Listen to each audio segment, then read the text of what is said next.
to MBA 907 assignment presentation. In this presentation, we will take you through one of the strategic business decisions conducted by our chosen company, which is Nestle. Nestle is one of the biggest FMCG companies in the world. It is a Swiss company established in 1867. Its headquarters is located in Vevey, Switzerland, and has more than 2,000 products. Some of its famous brands such as Maggi, Nescafé, and KitKat. It has more than 418 factories and presented in more than 187 countries and employing nearly 338,000 people worldwide.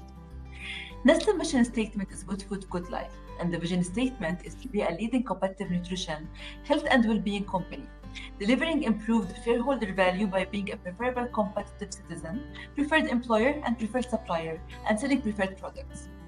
The strategic decision that was chosen by us for Nestle is aiming to a 100% recyclable packaging by 2025 for all its products.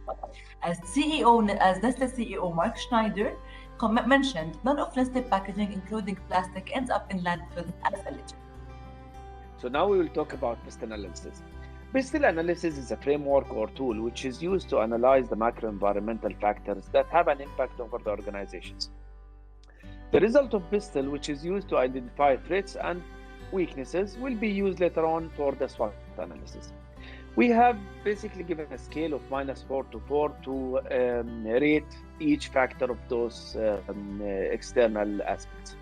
When it comes to political, we have rated it at +2 for a couple of reasons. There is an overall safe countries within Middle East region, and also the continuous regulation changes and policies innovation. When it comes to economic, we have rated +1. The reason behind is the GDP. GDP in the region is estimated to be 3%. It's having an estimation of growth of 3% in 2021, while overall worldwide GDP growth is estimated to be at 6%. When it comes to social, we have rated it at +2. The reason behind, there is a cultural diversity in the Middle East region and high percentage of working forces between 25 to 54 years old.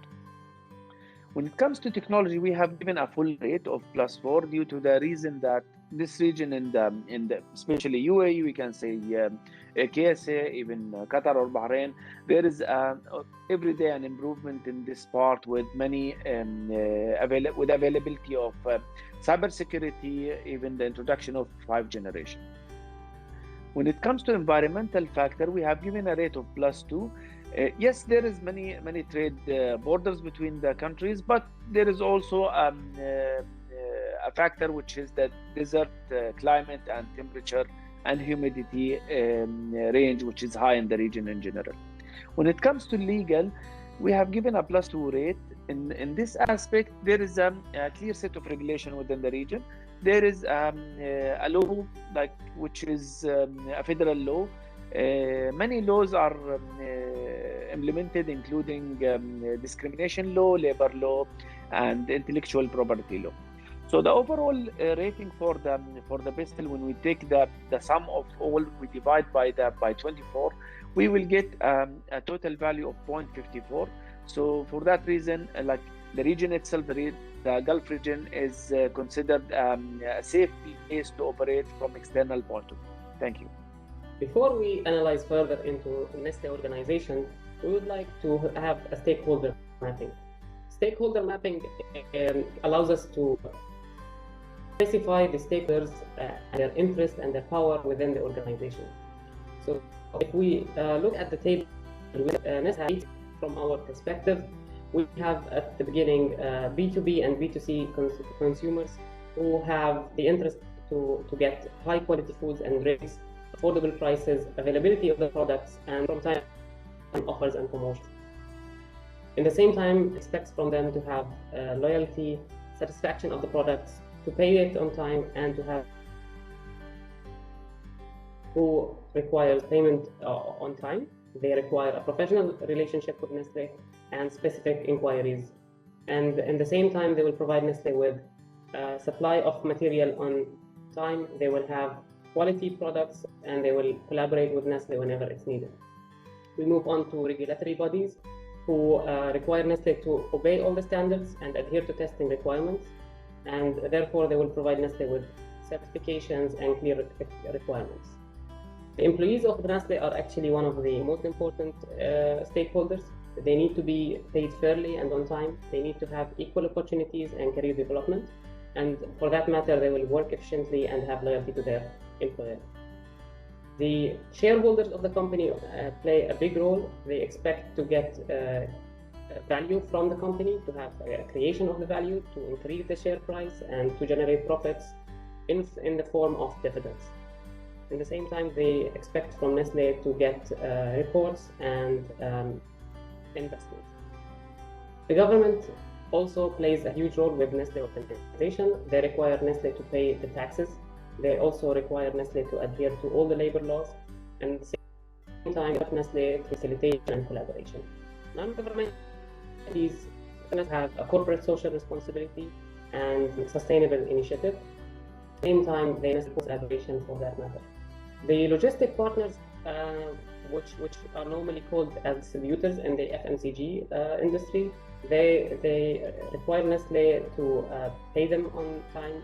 They maintain a professional relationship with them, and they have a specific requirement.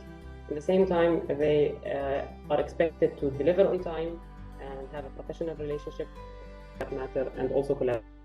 We continue the stakeholders on the interest power matrix to find that customers, shareholders, and logistic partners have a high interest, high power, whereas employees have low power, high interest, and suppliers, regulatory bodies, and government have low interest, high power, and the non-governmental entities have low interest and low power. Now, if we move to study the microenvironment of the FMCG industry, we need to use the Porter 5 forces analysis. The first force would be the threat of new entrants, which is for Nestle on the low level, because entering the FMCG requires high capital. It also requires to reach economy of scale. You have to adhere to stringent health regulations, and there is a sophisticated distribution channel that has to be implemented. If we move to a buyer's bargaining power, it's on a high level because customers have very low switching costs. Customers are more health conscious and demand quality at this time of their life. The market is filled with substitutes, whereas the threat of substitutes is also high because market is saturated with substitutes. Competition is fierce and the important. Supplier bargaining is on the medium level because Nestle has an immense purchasing power, but at the same time it requires quality material, and not every supplier has. So for that, we focus on long. We come to the rivalry among competition, which also on Nestle when it comes to FMCG, but at the same time there is big names. Some of them like Unilever, Mars, Heinz, and others, and they are also well established and they have huge presence. And at the same time, there is always market share for grabs from any of them. Now to study the macro environment, we will look into the value chain. So in the value chain, we will be examining 5 factors, the major factors, and 5 supporting activities. The first one will be the inbound logistics, operation, marketing, outbound logistics, and services. In the outbound logistics, there will be some major changes as the company has to implement new strategies in order to import the goods and the raw materials. When it comes to operation, of course, a full upgrade to the factory will be required in order to have the new packaging material implemented. This kind of requirement requires to upgrade the factory itself and the machinery used there. In the marketing, of course, new marketing material, strategies, and way to promote the new product is in need. In the outbound logistics, same like the inbound, there is some set of environment that these new goods and materials need to be transported and shipped and stored in order to be distributed with less amount of wastage. For the services, of course, new replacement policies has to be implemented because there is a chance of failure or chance of expiration of the products. Now, looking into the support aspect of this one, there is procurement, technology, human resources, infrastructure, and overall margin. In the procurements, there is only 2 suppliers in the world as of now that they can supply the raw material. So of course, a new procurement strategy needs to be implemented.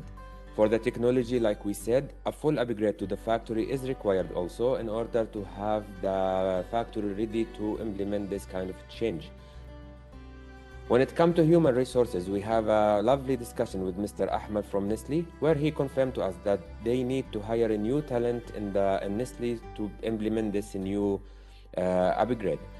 In the infrastructure, as we expect, a full upgrade of the infrastructure is required in services and all terms.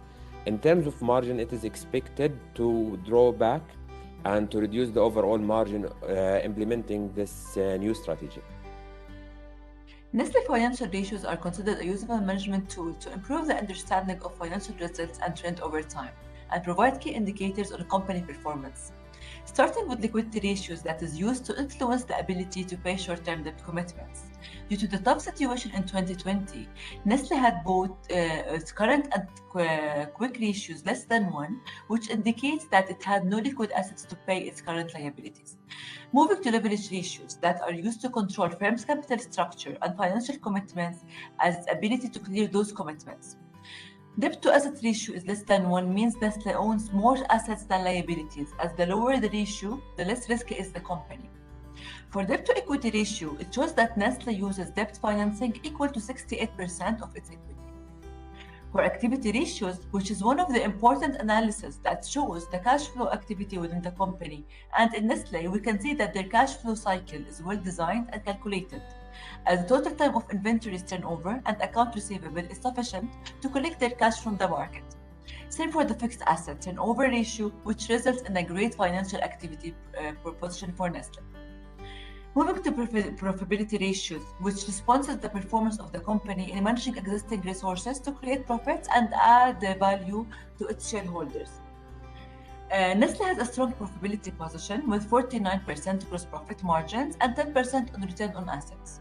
Finally, the growth ratio shows a decrease in sales by 8.9%, which reflects on decreasing in net income by 4.3% due to the continued appreciation of the Swiss franc against most currencies. Keeping in mind, the earnings per share stayed unchanged at 4.3 Swiss franc. So overall financial analysis shows that Nestle considered financially stable. They are achieving profits and growing in a healthy trend despite the situation last year. Moving to the BRIO analysis that will look at each of Nestle internal resources to assess whether they provide sustainable competitive advantage. Starting with valuable, Nestle were the first company to introduce the share value approach by building a strong base of performance in environmental sustainability. Adding to that, financial resources in Nestle are highly valuable, as these help in investing into external opportunities. For rare, Nestle has been world leader in large number of nutritional technologies like fermentation and probiotics. Adding to that, the employees of Nestle are a rare resource, as they are highly trained and talented.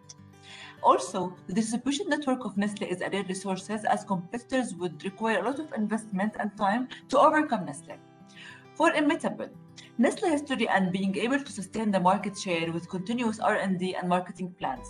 For organization, Nestle's strategy has always been guided by its core principles, which stress on growth through innovation and renovation. The company priority has always been to bring the best products to people, which makes a difference in their lives. So overall, the IRO analysis shows that Nestle resources are considered sustained competitive advantage.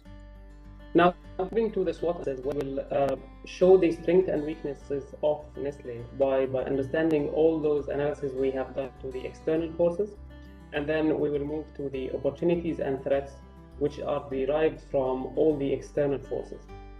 So the annotation S1 shows that Nestle has been the market leader in the FMCG with high financial stability. S2 shows that Nestle has achieved economies of scale with massive factories. S3 shows how much they are committed to the UN SDGs. S4 for innovation culture and their superior research and development department. And S5 for the powerful market channels and brand awareness that they have achieved. Moving to weaknesses, W1 is that they have lack of packaging capability and they have to depend on limited number of suppliers for packaging. W2 shows us that their facility is very advanced, and for that matter, they need a huge investment in order to adapt any strategy. This production system is rigid. This is shown in W3 and W4. They have stringent internal policies that are very tough even for them to achieve. Moving to the opportunities, O1 is the highly developed technological market in the region of MENA. O2, the environment that supports innovation and sustainability also in MENA. O3, the FMCG market facilitates competitive advantage that can be forced to differentiate their products via new initiatives. And also O4, which is the high consumption and purchase power in the MENA society. The threats, we start with T1. Is the market ready for recycling? T2, losing relationship with current suppliers. Let's talk about plastic packagers. Maybe they will lose the relationship with them. T3, market is experiencing a recession at the moment after the pandemic. T4, there is a fast-paced change in regulation and policies in the MENA region.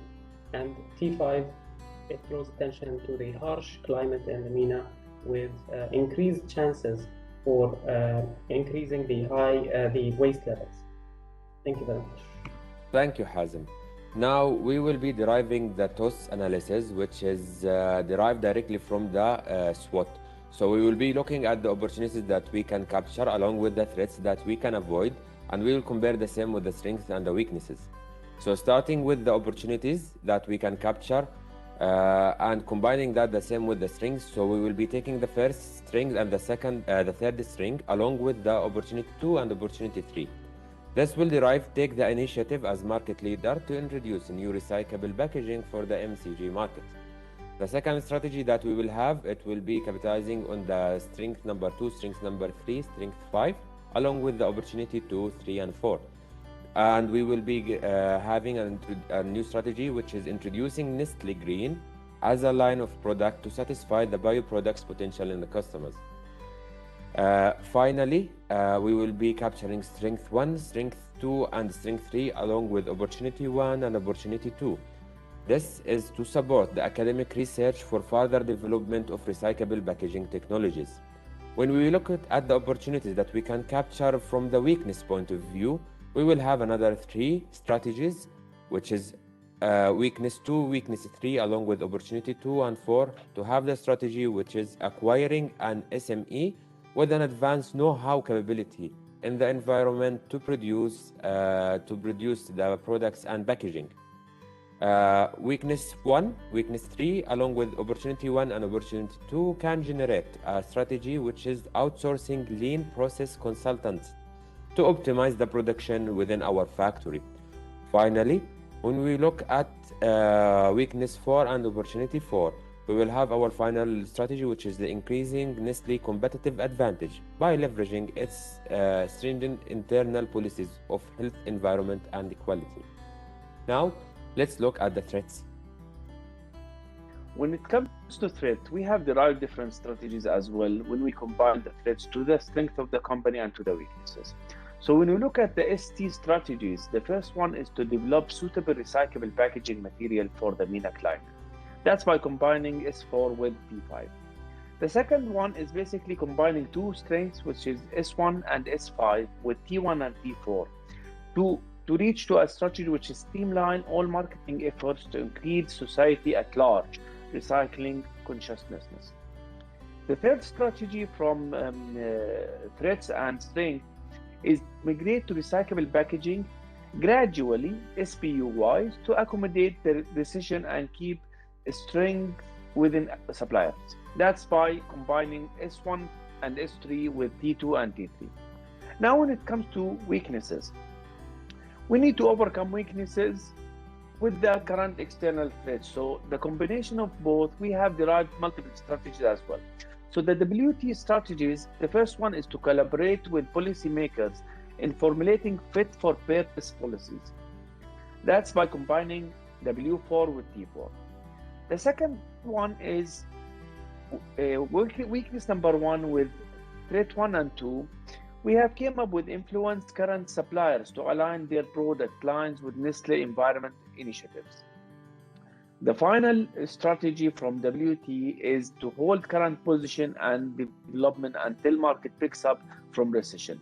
This is a combination of three different weaknesses, which is W1, 2, and 3, with T3 and T5. So in conclusion, after the analysis, the internal part and the external part, and the journey we have taken in the decision making to reach to those strategies we have shown in the TOS analysis, we have found that it is matching with the decision that Nestle have taken. So we will leave you now with some insights from the head of sustainability in Nestle in the MENA region, Mrs. Yasmin Barbir. So the first question is, what was the motive behind this strategic decision of 100% recyclable packaging for Nestle products? Thank you. So honestly, if we look at packaging in general, it is one of the greatest challenges, and they are rarely solved by a single linear solution, as is now. So the pressing issue of plastic pollution, it is a case by itself, and the yearly flow of plastic in our oceans, we expect that it will triple by 2040. So this is really huge, and companies, governments, they are already putting tools in order to work, and the rate of such pollution, if everything will work in place, it will be reduced maybe by 80%. So in order to achieve this goal, we thought that we need, not only us, but also all industry leaders, we have a huge responsibility to reimagine the packaging and to rethink recycling systems worldwide. So we are helping to solve this environmental issue by pledging to really reduce or reuse our packaging material, scaling reusable and refillable systems. So it's different types of, delivering our food and beverage in retail, and using as well a new and recyclable material for packaging. So we are investing as well in waste management infrastructure, and finally we're working with consumer society in general in order to induce responsible behavior.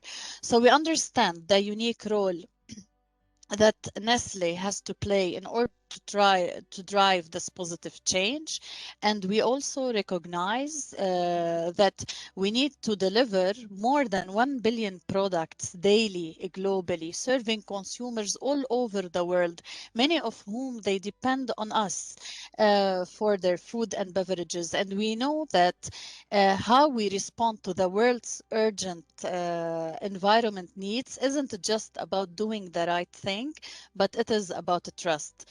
So everything that we are doing, all the concerted efforts, all the investment and the vision behind the plan, it is definitely to nurture trust and to safeguard the future.